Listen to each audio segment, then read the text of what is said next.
There are more 401k millionaires than ever before. According to new data from Fidelity, there are now roughly 497,000 401k plan participants with balances of at least $1 million in their accounts. So, how can you set yourself up to be on the path to be a 401k millionaire yourself? Here with more, we've got some of those tips. Tracy Byrnes, who's the UBS financial advisor, joining us here. Tracy, great to see you again. So, I think first and foremost, people just want to know, okay, am I part of that number? And if not, how do I become part of it? What are some of the first steps that people can take to set themselves up to be a millionaire by the time they're ready to tap in that 401k?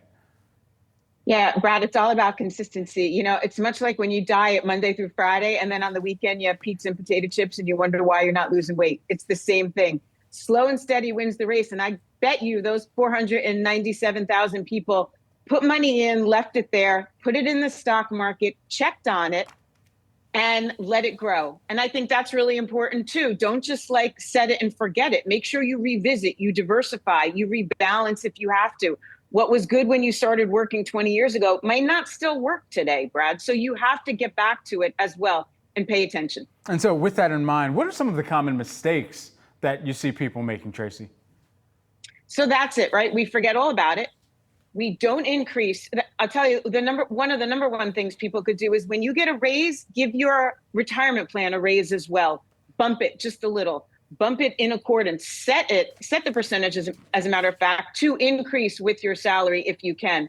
I would also say that one of the worst things and the hardest things is that people make withdrawals before retirement. And you can, right? It's your money.